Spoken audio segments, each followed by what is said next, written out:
Hi everybody.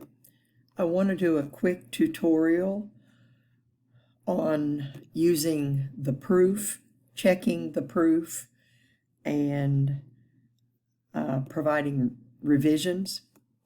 So I have already sorted this file for just our division. So on all these tabs at the bottom, as you click on any one of them, it should come up with just the humanities information there.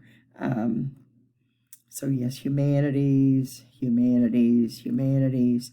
And then even if we go on over to look at anything else, the other files for Leon, then those are also sorted. All right, so in this first tab, there are instructions from Robin, and I know that not all of us are enthralled with reading lengthy instructions, so that's why I thought I would do a fairly quick tutorial and walk you through this. A lot of us learn better by hearing and by seeing than just by reading. So this first tab is instructions. The next is what is in PeopleSoft for fall. The next tab is what we asked to have put in PeopleSoft. That doesn't necessarily mean that's what's there. And so the next tab is those two items merged. And so for each item, you're going to see two lines. There will be the white line, which is what is in PeopleSoft, and the blue line, which is what we proposed, what we wanted in PeopleSoft. And so each pair of lines is going to be the same course. It should be. That's one of the things you need to check. So you can sort for your areas and your prefixes and then just look at those. So for instance, here under subject, if, let's say, let me do an easy one. I'm going to unselect, and then I'm going to select just one area, and I'm going to select theater, okay? And so as Tim was looking at this, he might see this, and he'd say, okay, let's see. Looks like everything is the same. Section number's right. Cap is right. 12-week dates. And then scroll on over and make sure that everything else is the same. Yep, looks like it's all right. Then he'd go to the next pair and he'd look at those and make sure those are right. Now you notice that there is not a class number for those that were proposed, because when they were proposed, they weren't in PeopleSoft yet, and PeopleSoft had not yet created a class number for them. So that's going to show for the one in PeopleSoft, but not for the proposed one. So that's one of the things you're going to look for. I'm going to go back and undo that subject. So I'm going to select all again. But you can come through here, and so Tanya, you would just click on, you'd unclick them all. So unselect, deselect, and then select FYE, and then tell it OK. And all it's going to show would be the FYE sections. If you are looking for multiple prefixes, so such as John is, he would unselect them and then select art. And then let's see, he has humanities, and he has music and philosophy and WGS. I think that's it. Then tell it OK, and all John would see are his courses to look through. And so that's one of the first things that you want to do. And I'm going to go back to that instructions page and walk you through that. So do a line-by-line comparison to make sure that what is entered in PeopleSoft matches what we asked to be entered in PeopleSoft. You can do that by jumping back and forth between these two tabs. Or you can look at the merged one, but again, remember that you're looking for those two lines, everything in those pairs, to be identical. Then next, just make sure that that the right courses are in there, that what you need for the semester are the courses that have been created. And if not, then those are some changes that you're going to want to make. Think about the learning options that you want to use. You know, we're moving away from everything being online. And so do you need some in-person ones? Do you need hybrid ones? Do you, what do you need to do with those with the learning modes? And those are down at the bottom. So those are listed for you as to what they are, what they mean, what the times should be for them, and a lot of information down here as you're trying to create new things. So if you're creating a new section and you need to know what section number to give it, well, here you go. It's going to explain to you how to create a section number. And you can always go to Robin or to me if you need help. And then indicate your changes on the revisions tab. So notes here, if something needs to be added, fill in each column of the file with the needed information. You may be able to copy some of that from existing courses. Type new where there should be a class number and highlight the word new.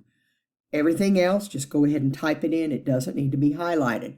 Highlight the word new. Okay, highlight only that cell in yellow. If it needs to be removed, then copy the entire line, the row, paste it in, and then strike through the entire row. Highlight only the class number in yellow, and then add a justification in column D in the revision tab. Any other changes, copy and paste the entire row, make the changes to the needed cells, highlight the cells that include the changes so Robin can very easily look and see what it is that needs to be changed. So every row that you put in on the revisions page should have something highlighted in yellow. Okay? I guess that's not true if you're replacing one. If it needs to be replaced, two parts to delete one course and add another course, but the instructions for that. All right, so when you are revising, I recommend that you use the PeopleSoft tab. Okay, not the double one, the merge for proofing. We don't need that. We just need the single one. So go in here, and for instance, I already know that John needs to work on one of his classes. Let's see, he needs to make a change to this one. This is Art 116B1, which means it's at Lawrenceburg. And he and the campus director have talked about that. Instead of offering it on Monday and Wednesday, they want to just offer it on Wednesday. So we're going to highlight that line. We're going to right-click on it. We're going to copy it. We're going to go to the revisions tab. We're going to paste that in, and I typically click in the first box and then right-click and then use this first option, paste it in. It's going to keep all of your columns correct. And all we need to do is change this, highlight it, and make sure it's just Monday. All right, that change is done. What you don't want to do is try to just select parts of a line. You want to make sure that everything is copied, and you can see that this goes from column A all the way over to column AH. The same thing is true in all of these. They go from A all the way over to AH. And so when you copy the entire line, the entire row, and paste it into the revisions tab, everything is going to be in the right column. If you just select a few of the items from, say, the PeopleSoft tab or the proposed schedule, and then paste it in, it may not line up. And so you want to make sure that you do the entire thing and then just follow Robin's instructions.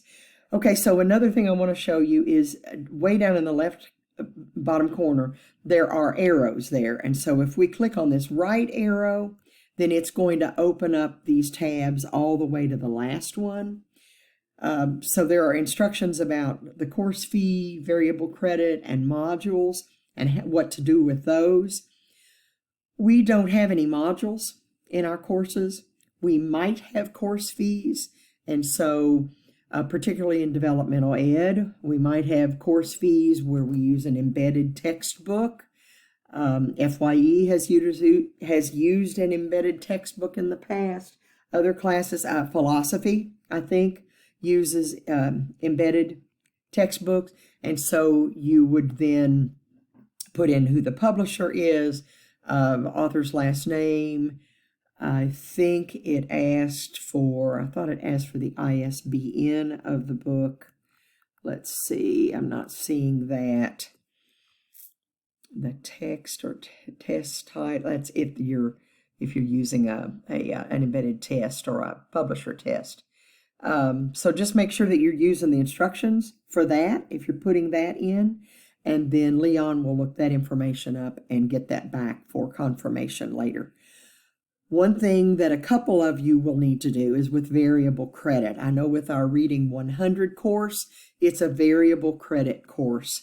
And so with it, you would need to make sure that you select how many hours that course should be. So for instance, for Reading 100, I'm just going to highlight those so I can see them. For most of those, they're going to be 3 credit hours, but some of them will just be 1. And so you want to make sure that you put that in here. The range is going to be 1 to 3, but you're going to fix it at 1 credit hour for some of the courses, 3 credit hours for others. So you want to make sure that you do that for any courses that are variable credit, and there are very few of those. And so then to get back to the far left items, back to the original instructions and the PeopleSoft version and all that, you would use this little arrow key, the arrow icon, and go all the way back to the beginning. So that's what you need to do to make your revisions. If you need to get with Robin, make an appointment with her. If you want me to join in on that, I'll be happy to. If you want to meet with just me, I'll be happy to do that. Just let me know, and good luck.